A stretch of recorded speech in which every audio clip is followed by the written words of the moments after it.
Meus irmãos, eu peço que vocês abram suas Bíblias na carta aos Romanos, capítulo 2.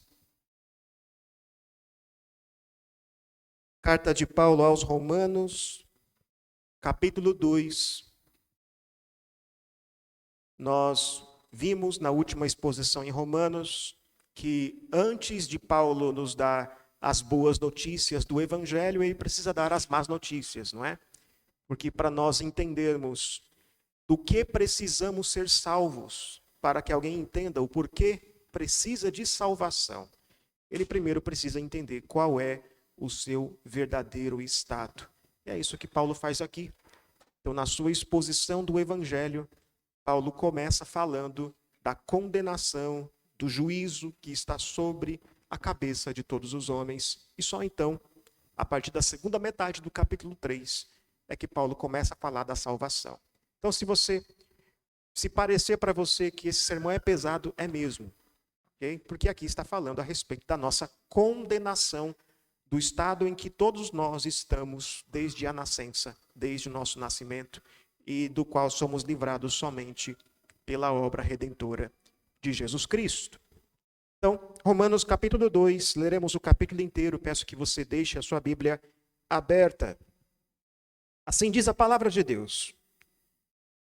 Portanto, és indesculpável, ó homem, quando julgas quem quer que sejas, porque no que julgas a outro, a ti mesmo te condenas, pois praticas as próprias coisas que condenas. Bem sabemos que o juízo de Deus é segundo a verdade contra os que praticam tais coisas. Tu, ó homem, que condenas os que praticam tais coisas e fazes as mesmas, pensas que te livrarás do juízo de Deus? Ou desprezas a riqueza da sua bondade e tolerância e longanimidade, ignorando que a bondade de Deus é que te conduz ao arrependimento? Mas segundo a tua dureza e coração impenitente, acumulas contra ti mesmo para o dia da ira e da revelação do justo juízo de Deus, que retribuirá a cada um segundo o seu procedimento. A vida eterna aos que, perseverando em fazer o bem, procuram glória, honra e incorruptibilidade, mas ira e indignação aos facciosos que desobedecem à verdade e obedecem à injustiça. Tribulação e angústia virão sobre a alma de qualquer homem que faz o mal, ao judeu primeiro e também ao grego. Glória, porém, e honra e paz a todo aquele que pratica o bem, ao judeu primeiro e também ao grego. Porque para com Deus não há acepção de pessoas. Assim, pois, todos os que pecaram sem lei, também sem lei perecerão, e todos os que com lei pecaram, mediante lei serão julgados. Porque os simples ouvidores da lei não são justos diante de Deus, mas os que praticam a lei hão de ser justificados. Quando, pois, os gentios que não têm lei procedem por natureza, de conformidade com a lei, não tendo lei, servem eles de lei para si mesmos. Estes mostram a norma da lei gravada no seu coração, testemunhando-lhes também a consciência e os seus pensamentos, mutuamente acusando-se ou defendendo-se, no dia em que Deus, por meio de Cristo Jesus, julgar os segredos dos homens de conformidade com o meu evangelho. Se, porém, tu, que tens por sobrenome judeu, e repousas na lei, e te glorias em Deus, que conheces a sua vontade, e aprovas as coisas excelentes, sendo instruído na lei, que estás persuadido de que és guia dos cegos, luz dos que se encontram em trevas, instrutor de ignorantes, mestre de crianças, tendo na lei a forma de sabedoria e da verdade. Tu, pois, que ensinas a outrem, não te ensinas a ti mesmo? Tu que pregas que não se deve furtar, furtas. Dizes que não se deve cometer adultério, e cometes.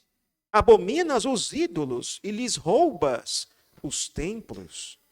Tu que te glorias na lei, desonras a Deus pela transgressão da lei?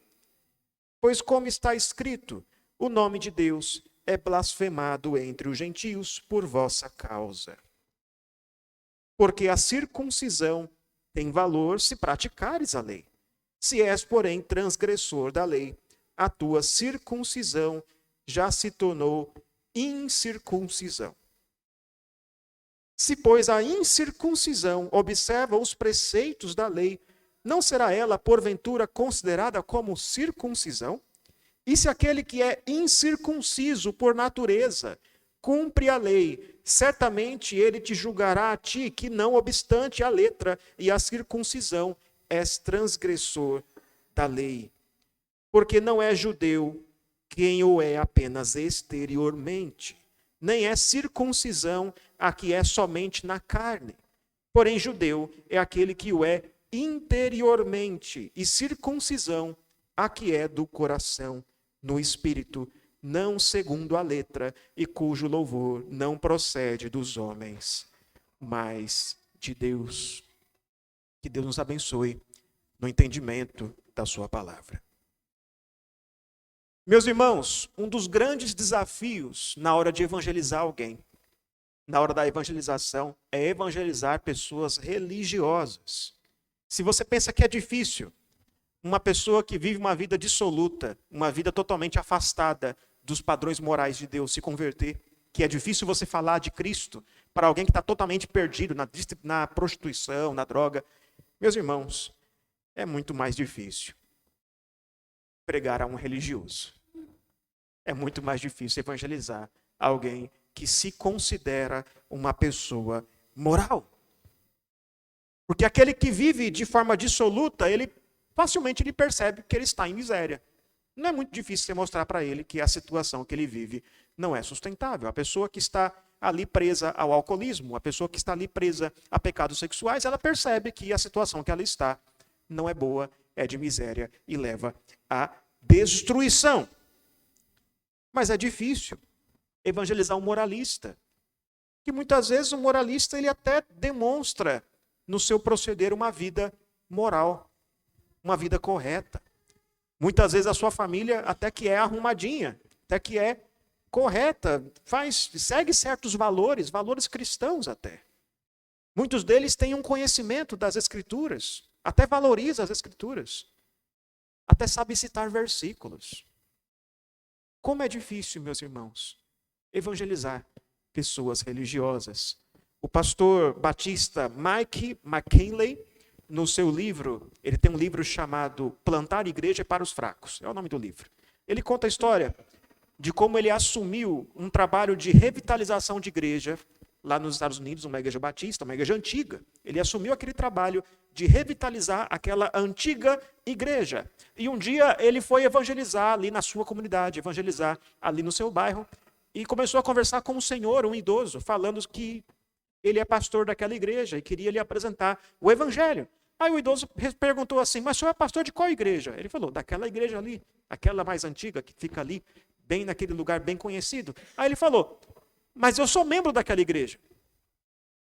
Aí o pastor estranhou, nunca vi esse homem na vida, né? Nunca foi lá, nunca apareceu por lá.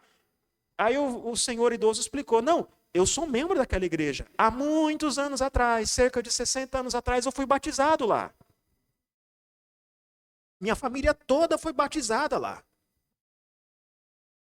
Aquele homem acreditava que ele era cristão.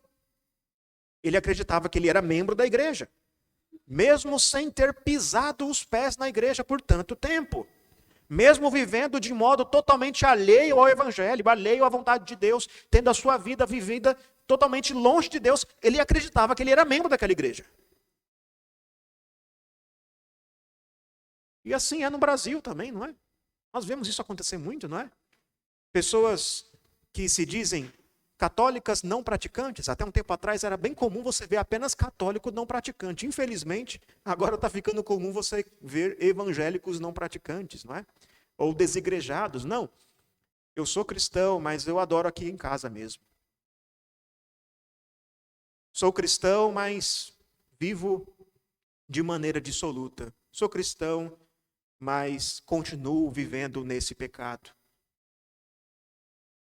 Atualmente, se você acompanha a coisa na internet, tá feio, tem gente se dizendo até cristão homossexual, né? Cristão gay, tem gente se declarando por aí. Vai na igreja na Páscoa, vai na igreja no Natal, gosta de falar de Jesus, mas vive distante do Evangelho.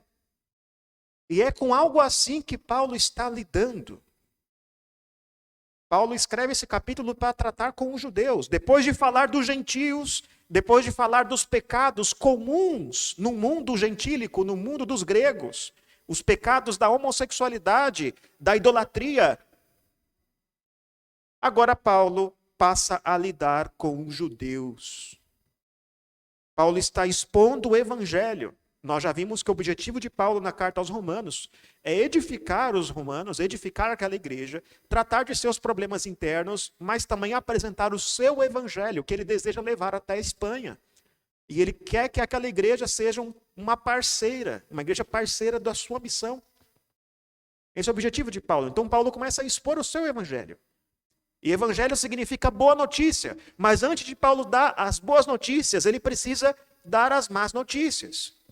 Para pregar a boa nova da salvação, ele primeiro busca mostrar o porquê nós precisamos ser salvos. E não é difícil mostrar que os gentios precisam ser salvos, pois eles têm algum conhecimento de Deus, eles veem a revelação geral de Deus na criação, mas eles vivem em trevas, vivem em idolatria, vivem em dissolução.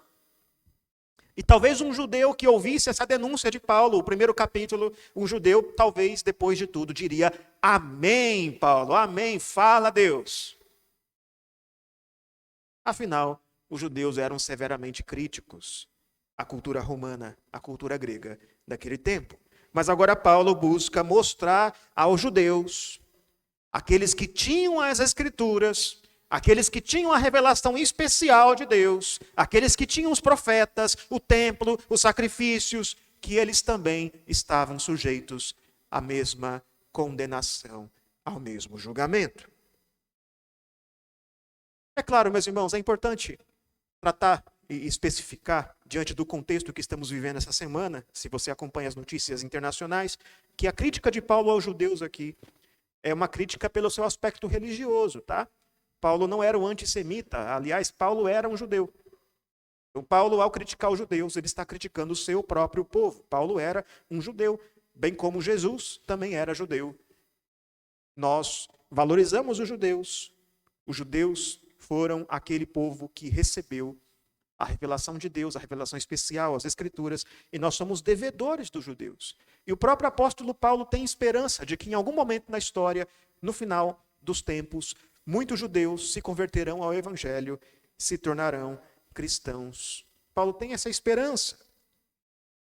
Mas Paulo precisava mostrar ao seu próprio povo, ao povo israelita, ao povo judeu, que eles estavam espiritualmente condenados. Eles estavam condenados tanto quanto os gentios. Ok, mas acho que não temos nenhum judeu por aqui, né? Então, como esse texto se aplica a nós hoje? Talvez tenha alguém descendente de judeu, mas não tem nenhum judeu praticante aqui. Como esse texto se aplica a nós? Meus irmãos, todos nós somos religiosos, não é?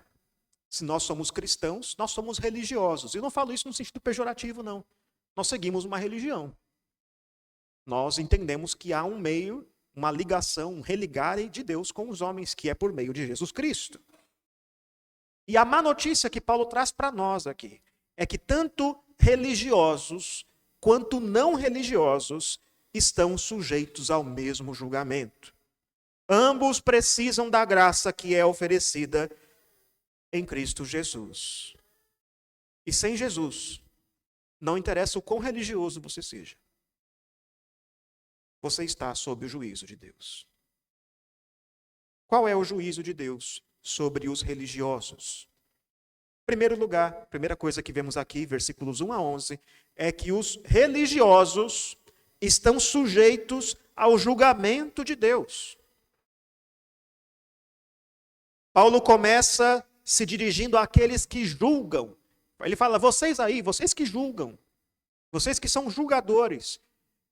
Imagine Paulo escrevendo e os judeus e cristãos da igreja de Roma lendo a carta e os judeus concordando com as críticas de Paulo aos gentios. Isso mesmo, é verdade, os gentios são assim mesmo, idólatras, homossexuais. Então Paulo se vira aos judeus dizendo: vocês também são indesculpáveis. É isso que Paulo diz. O mesmo termo que ele aplica aos gentios. Agora ele aplica aos judeus. Vocês são indesculpáveis.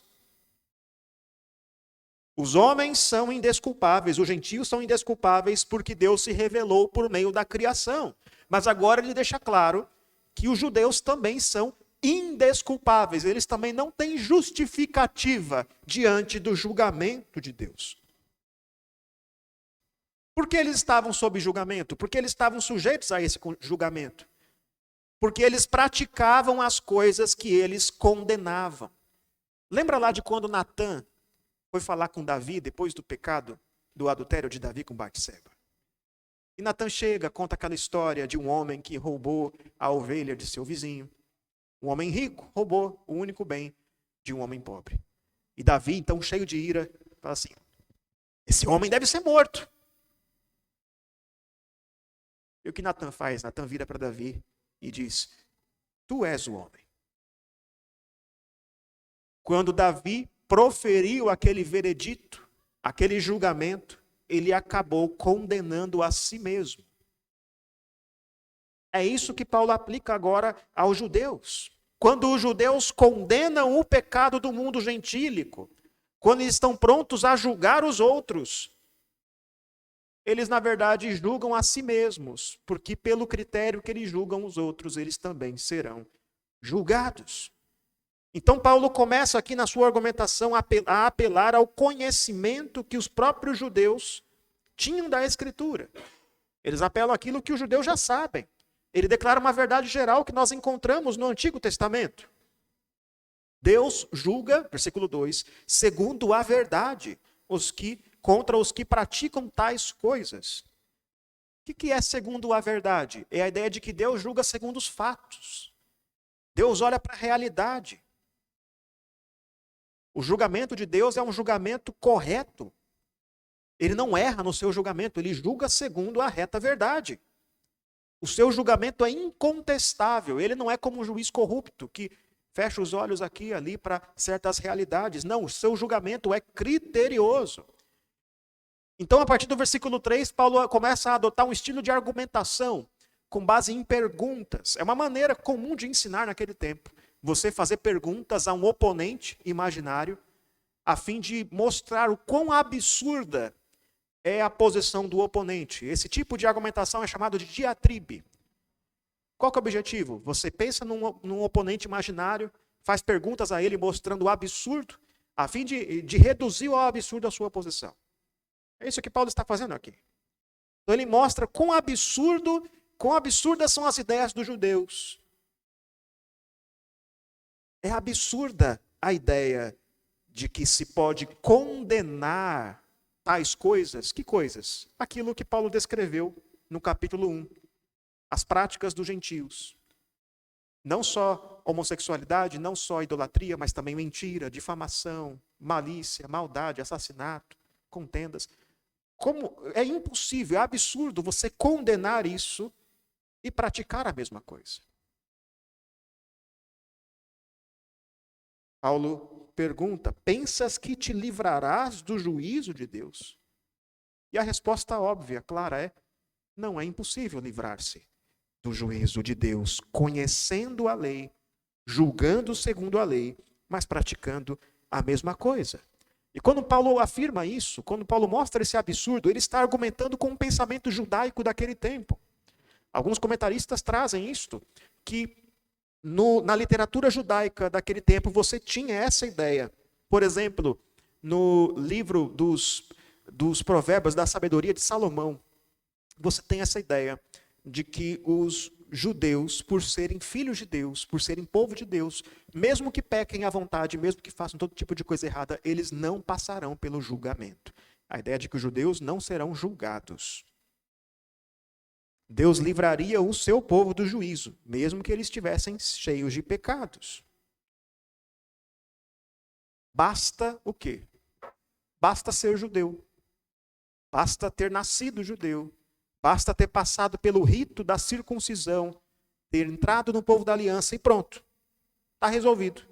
não passarei pela condenação, pelo julgamento de Deus. Paulo deixa claro que isso não é sustentável. Essa hipocrisia não passa impune. Deus não tolera quem finge em santidade, quem exala moralismo, mas vive em pecado. E Paulo então faz outra pergunta retórica, versículo 4. Os judeus desprezam, ignoram. Ignorar aqui não é a ideia de que eles não sabem, porque eles conhecem as Escrituras, mas eles preferem esquecer, preferem deixar de lado essa verdade. Ignoram uma verdade clara de que a riqueza da bondade de Deus conduz ao arrependimento. Em outras palavras, aqueles que receberam tamanha graça, bondade, privilégio da parte de Deus, eles naturalmente são constrangidos a arrepender-se de seus pecados. Não tem como você, diante de tal beleza, diante de tal bondade, de tal graça da parte de Deus, não ser conduzido, não ser impelido a abandonar os pecados, a arrepender-se deles. Isso é inadmissível. Alguém dizer que é filho de Deus, mas viver pecando. A gente sabe, meus irmãos, que crente peca, é verdade. Mas nenhum cristão pode pensar assim: eu estou perdoado mesmo, vou pecar à vontade, vou fazer o que eu quiser, porque Deus vai me salvar no final. Não é bem assim. Viver dessa maneira demonstra que você, na verdade, não entendeu a riqueza da graça de Deus, da bondade de Deus. Essa era a realidade dos religiosos daquele tempo.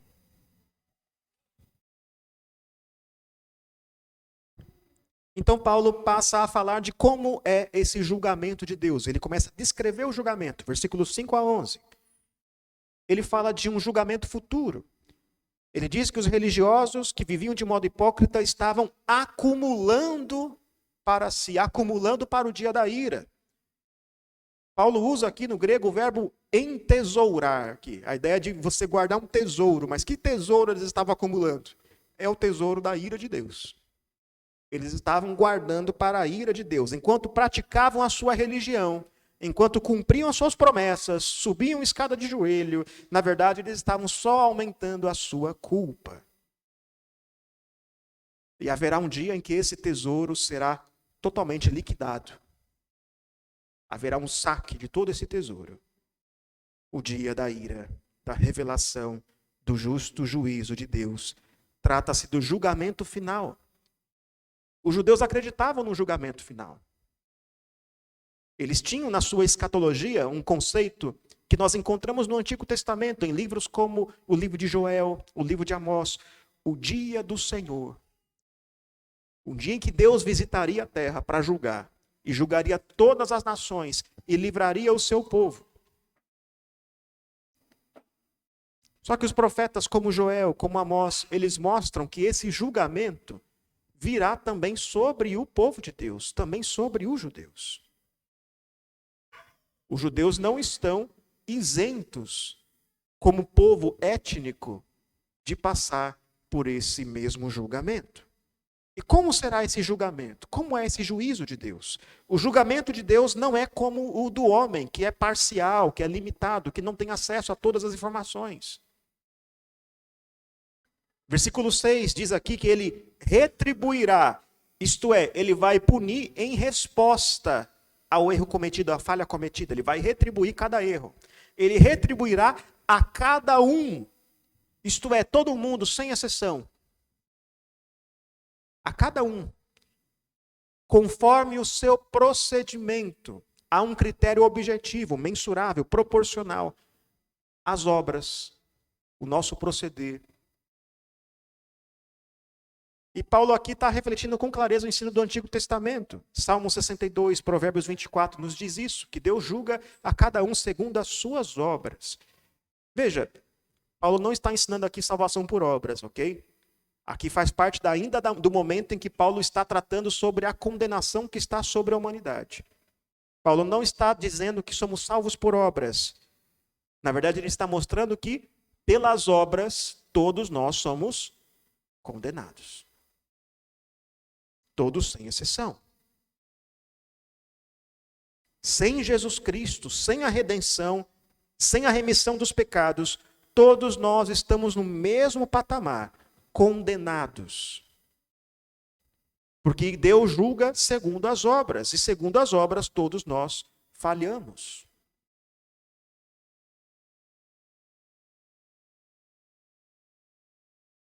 Então, esse é o argumento de Paulo aqui. E como Deus irá julgar?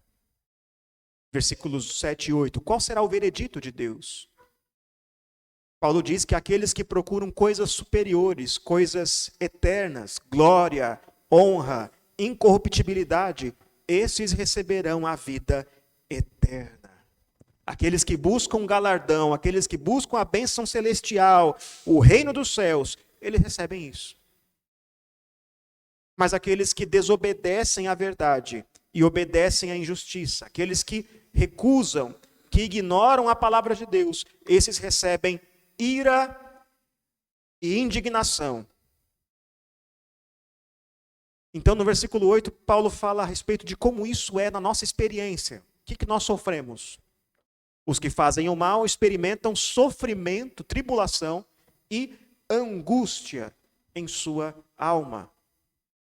Esse é o estado eterno daqueles que são reprovados por Deus. Mas os que praticam o bem recebem glória, honra, paz e são reconhecidos por Deus.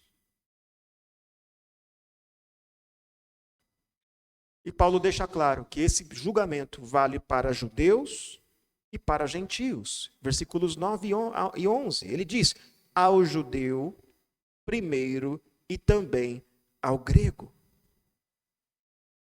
Ao judeu primeiro, porque primeiro eles receberam a palavra de Deus. Primeiro eles tiveram os privilégios de povo de Deus, mas também ao grego.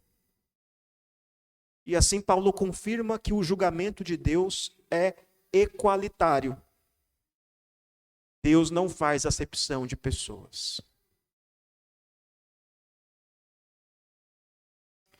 Meus irmãos, aqui vemos Paulo condenando dois erros, que são erros muito comuns entre pessoas religiosas.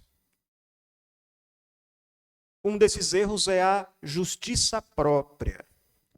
Há pessoas que pensam que são salvas pelo seu proceder. Há pessoas que pensam que pela sua vida, pela sua ausência em si de certos pecados, elas são superiores a outras. Pessoas que estão prontas a julgar outras, mas são lentas para julgar a si mesmas. Como é difícil convencer tal tipo de pessoa de que elas precisam ser salvas, não é? São pessoas que já se consideram justas, especialistas em esconder seus pecados e falhas, especialistas em manter uma pose de bondade, de santidade. Ao mesmo tempo, ignoram o aspecto interior da lei. Acham que o seu comportamento, o seu bom comportamento basta, mas se esquecem de que até mesmo o seu coração será julgado por Deus. Meus irmãos, tem gente assim na igreja. Como tem pessoas na igreja que são assim? Se consideram superiores a outros por serem cristãos. Estão mais preocupados em preservar a sua imagem, uma imagem de santidade, uma imagem de superioridade, do que em lutar em vencer os seus pecados e reconhecer suas falhas, se arrepender delas.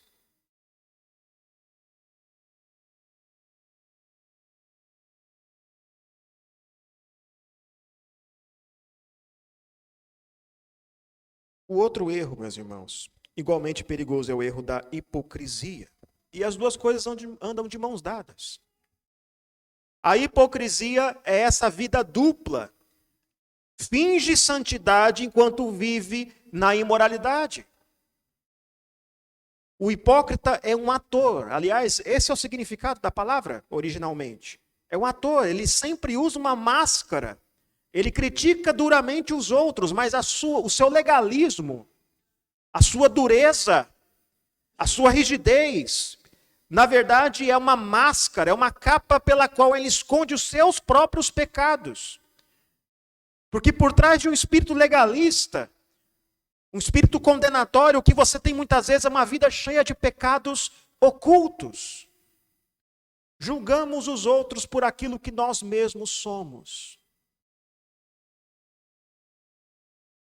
Esse era o pecado dos fariseus. E é muitas vezes o nosso. Meus irmãos, infelizmente, muitas vezes na igreja, os irmãos, os cristãos, estão mais preocupados com o que outros vão pensar de si, do que em lutar contra seus próprios pecados e obter ajuda para isso.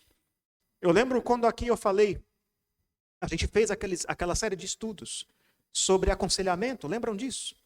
E falamos sobre a importância dos membros da igreja aconselharem uns aos outros, exortarem uns aos outros, admoestarem uns aos outros. E uma opinião que muitos levantaram é, mas pastor, como é que eu vou fazer isso? Porque eu sei que se eu falar com alguém, na semana seguinte, todo mundo está sabendo.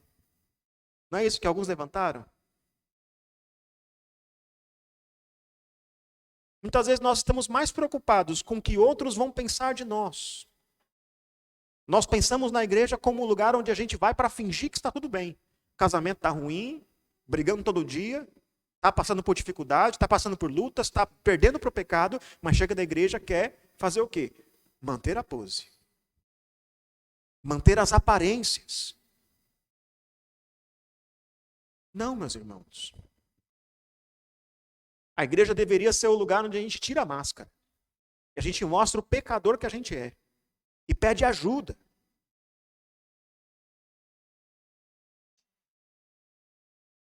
Não um lugar para fingir santidade, mas um lugar onde a gente pede ajuda. A gente mostra quem a gente é verdadeiro.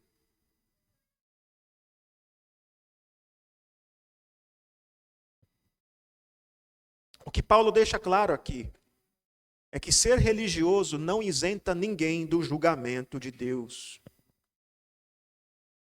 Não isenta. Se você está apoiado somente em sua justiça, se você acha que o que te salva é que você está buscando a Deus, é que você tem um bom comportamento, vai para a igreja todo domingo, isso não adianta. Nada disso pode salvar você se você não está apoiado em Cristo Jesus. E a segunda coisa que vemos aqui, meus irmãos, é que os religiosos estão condenados, apesar de seus privilégios. É isso que vemos a partir do versículo 12. Os judeus tinham muitos privilégios, e talvez um judeu respondendo a Paulo pudesse argumentar isso, mas Paulo, nós temos a lei, nós temos a palavra de Deus, nós somos o povo de Deus, Deus nos escolheu. Nós somos o povo de Deus escolhido para ser luz para os gentios. Nós temos a circuncisão, nós temos o selo da aliança. E Paulo responde a essas três objeções. O judeu está sob julgamento, mesmo tendo o privilégio da lei. Versículos 12 a 16.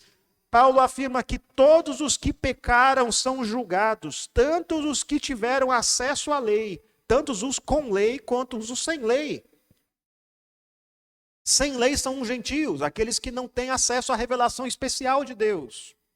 Com lei são os judeus, que tiveram essa revelação. E Paulo explica que Deus julgará a ambos igualmente. Porque o que Deus requer daqueles que têm a lei, versículo 13, não é que eles sejam apenas ouvintes da lei, mas que eles a pratiquem. Deus requer obediência. Essa é a justiça que Deus requer. E quando Paulo fala aqui de justificados, não é ainda a ideia de justificação pela fé, que Paulo vai trabalhar a partir do capítulo 3, mas é a ideia de ser justo. Justo é aquele que obedece à lei. E os judeus, mesmo tendo a lei, mesmo tendo a Bíblia, mesmo tendo a revelação especial, eles não são aprovados por esse critério, porque eles não amam a Deus acima de todas as coisas, eles não amam o próximo como a si mesmos. Não são aprovados. E um judeu poderia perguntar, mas e quanto aos gentios? Eles nem têm a lei. E Paulo então explica que eles são julgados pela norma da lei que está em seu coração. Eles não têm a revelação especial, eles não têm a lei escrita, mas por natureza, eles vivem, em alguns momentos, em certas atitudes, em conformidade com a lei. Até mesmo os gentios muitas vezes se casam. Casamento correto, heterossexual, muitas vezes eles se casam. Até mesmo os gentios sabem que mentir não é bom, que matar não é bom, que roubar não é bom. Os gentios sabem disso. Você deve conhecer pessoas que não são cristãs, mas que vivem uma vida moral. Vivem uma vida correta. Pessoas que não são cristãs, mas você convidaria para vir à sua casa. Não é verdade? Só que essa consciência que eles têm os condena. Porque até mesmo isso procede de Deus. E eles não cumprem perfeitamente aquilo que eles mesmos conhecem. O ímpio sabe que não deve roubar, mas rouba. Ele sabe que não deve mentir, mas mente. Ele sabe que não deve trair, mas trai. Os gentios não são julgados pelo conhecimento que eles não têm. Isto é, eles não são julgados pela Bíblia. Aqueles que não têm a Bíblia não são julgados pela Bíblia. São julgados como? Pelo conhecimento que eles têm, a lei que eles têm no seu coração, e pela qual eles são reprovados. Ou seja, os gentios e os judeus são condenados, são julgados pelo mesmo critério, a lei de Deus. Seja a lei natural, a natureza que está no coração dos gentios, ou a lei revelada especialmente pelos profetas, pelos escritos. E diante desse julgamento, os judeus estão em desvantagem. Eles são julgados com maior rigor, porque mais conhecimento lhes foi dado. E por isso eles são mais responsáveis. O seu privilégio só aumenta a sua culpa diante de Deus. E poderia trazer isso para nós, meus irmãos, no julgamento divino. Pouco adiantará as aulas de escola dominical que você assistiu e os sermões que você ouviu, se isso não for acompanhado de uma vida remida por Cristo. Se você não for redimido por Cristo, todas as aulas e pregações que você ouviu só servirão para que você vá muito bem informado para o inferno. É isso que acontecerá. Muita gente vai muito bem informada para o inferno. Os judeus são condenados apesar de seu status, apesar de serem o povo escolhido, por meio do qual Deus traria a sua salvação. Deus deu muitos privilégios, enviou profetas, cuidou deles, libertou eles em muitos momentos. Mas Paulo deixa claro que esses privilégios não os isenta do julgamento de Deus. Os judeus se orgulhavam desse status. E é o que Paulo começa a tratar aqui a partir do versículo 17 até o 24. Ele mostra como os judeus eram orgulhosos. Eles eram orgulhosos de seu status. Eles se viam como privilegiados diante de Deus e diante dos homens. Diante de Deus porque eles receberam de Deus uma identidade. Eles são judeus, filhos de Judá. O nome Judá vem quando Jacó decidiu, né? Agora vou louvar o Senhor, né? A mãe decidiu, agora vou louvar o Senhor. E aí ele deu o nome de Judá. Ele recebeu o nome de Judá. De Deus, eles receberam essa identidade, judeus. E receberam instrução por meio da santa lei. E eles eram um povo de Deus, com quem tinha uma aliança. A lei de Deus era pregada, era conhecida nas sinagogas. Eles se orgulhavam dessas coisas. E eles eram privilegiados diante dos homens. Versículos 19 a 20. Eles receberam de Deus uma missão, um propósito de atraírem as nações para o Senhor. Deus escolheu Israel como povo que seria luz para os gentios, chamariz para os povos. Isso é verdade. O livro do profeta Isaías fala isso a respeito de Israel. Eles eram luz para os gentios. O povo escolhido para que os gentios viessem, conhecessem o Senhor de Israel. E assim que eles viam a si mesmos, os judeus então se orgulhavam disso. Nós somos os guias dos cegos, nós somos luz para os que estão em trevas, nós somos instrutores de ignorantes, mestres de crianças. Isso é até correto biblicamente, só que o problema é que eles se orgulhavam desse status. a tal ponto que se tornaram cegos para os seus pecados constantes.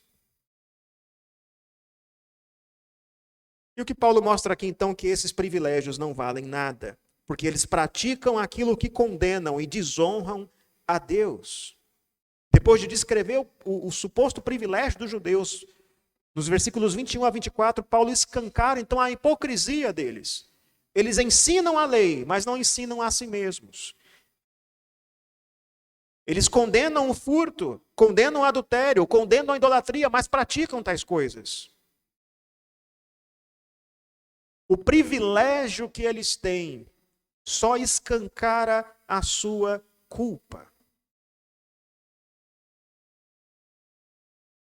E eles desonram a Deus, porque por causa da desobediência deles, por causa do seu mau proceder, o nome de Deus é envergonhado no mundo. Eles dão motivo para que os ímpios, os gentios, blasfemem contra Deus. Eles carregavam o nome de Deus, mas isso na verdade era para a desonra. Quantas vezes isso não é a realidade de nós cristãos? Nós temos o ensino da palavra de Deus. Muitos tiveram o privilégio de ter esse ensino desde criancinha. Desde criança temos a escola dominical, temos a comunhão dos santos. Muitos têm cargos, assumem posições na igreja, servem na igreja. Mas pouco importa se isso não for acompanhado de uma vida remida por Cristo. Muitos cristãos vivem de forma que envergonham a Cristo, envergonham a Deus. Há muitos descrentes. Tem descrente que critica os cristãos porque são rebeldes mesmo, não querem saber de Deus. Mas muitas vezes eles criticam os cristãos com certa razão. Porque há cristãos que de fato agem de forma vergonhosa. Se você se declara cristão, mas você é irado e rabugento no seu trabalho, é avarento e egoísta no uso de seus bens, é mal educado e grosseiro com seus vizinhos, como é que você espera ser testemunha de Jesus Cristo? Cumprir com um propósito de ser luz para os povos, de ser luz do mundo. Você carrega o nome de Cristo. Se você é chamado de cristão, cristão significa pequeno Cristo. Isso significa que tudo o que você faz, o modo como você vive no mundo, pode honrar ou desonrar a Deus. Tudo o que você faz, o modo como você se veste, o que as suas roupas dizem sobre você e sobre o Deus que você serve. Aquilo que você posta nas suas redes sociais. Cuidado com as redes sociais, meus irmãos. Os outros estão olhando. Cuidado com as músicas que você coloca nos seus posts, nos seus stories. Cuidado com as fotos que você posta. Cuidado com as lives que você faz. Porque se você se diz cristão, você carrega o nome de Cristo. O que você posta nas redes sociais honra ou desonra a Deus?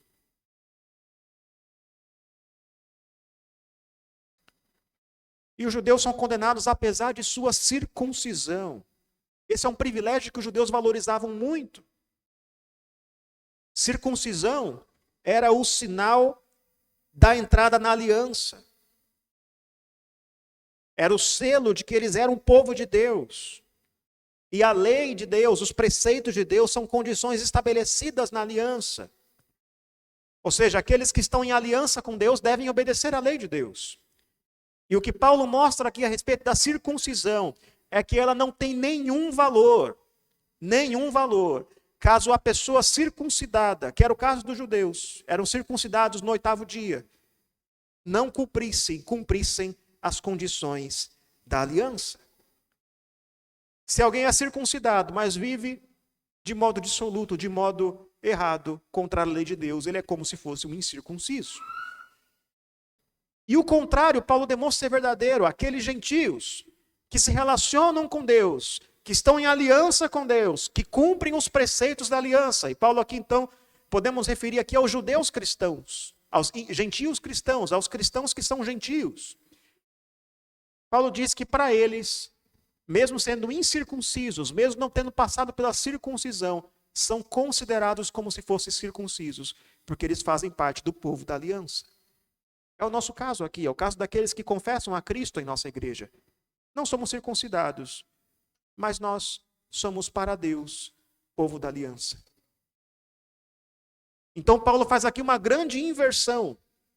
Versículo 27, aqueles que são incircuncisos por natureza, isto é, os gentios, por natureza incircuncisos, no dia final eles julgarão aqueles que foram circuncidados, os judeus.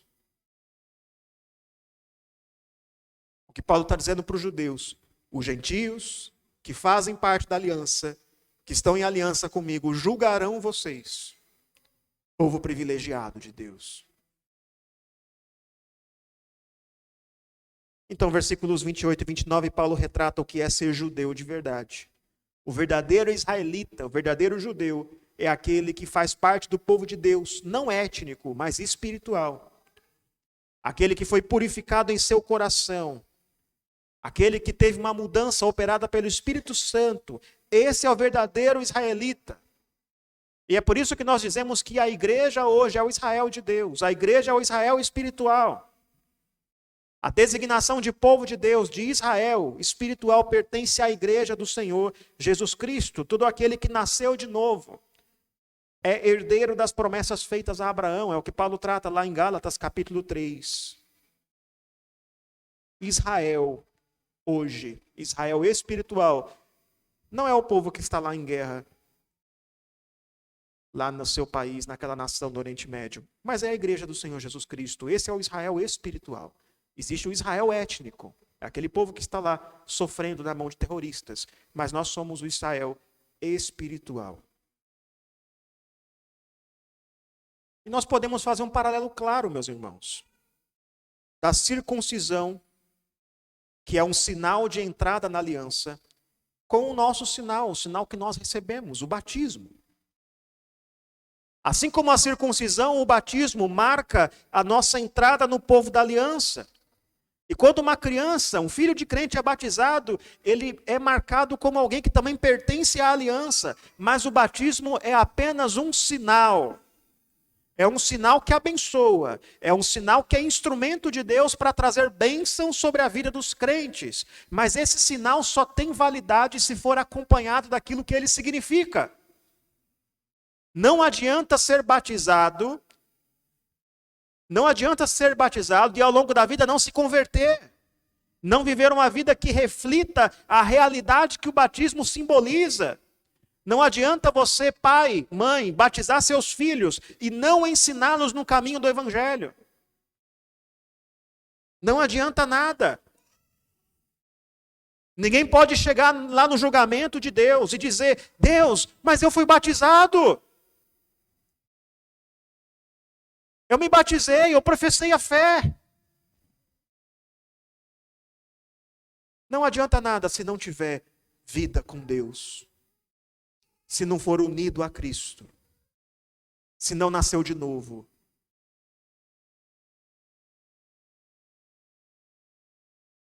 Os judeus são condenados, tal qual os gentios. Apesar de seus privilégios, eles não são mais especiais. Eles são julgados pelo mesmo critério. Sem Cristo, seu destino é a perdição.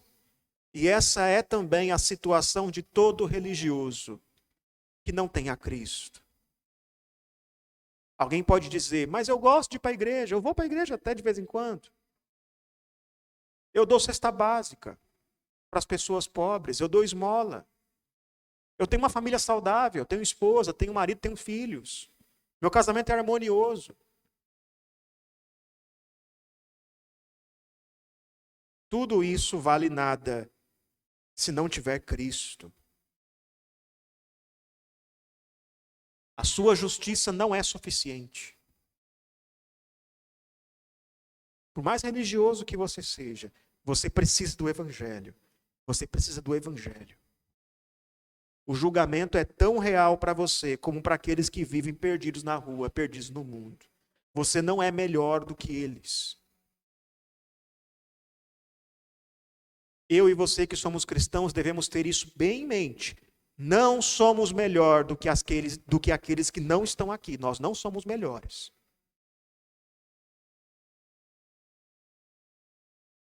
Se você acha que você é salvo porque você é bonzinho, porque você busca a Deus. Quantas vezes eu pergunto para alguém, como é que você é salvo? Ah, tem que buscar a Deus, né? Não é por isso, não é. Você não entendeu o evangelho.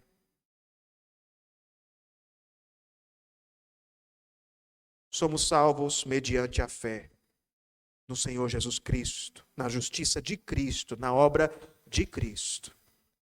Esse é o evangelho. Meus irmãos, essa é a má notícia. Gentios e judeus estão condenados. Todos estão condenados, veremos na próxima semana. Mas a boa notícia está chegando. A carta aos Romanos não acaba no capítulo 2. Ela continua. E Paulo vai nos trazer o evangelho e nos mostrar a salvação que Deus nos deu em Cristo Jesus. Que Deus nos abençoe e nos ajude a vivermos de modo íntegro. Amém.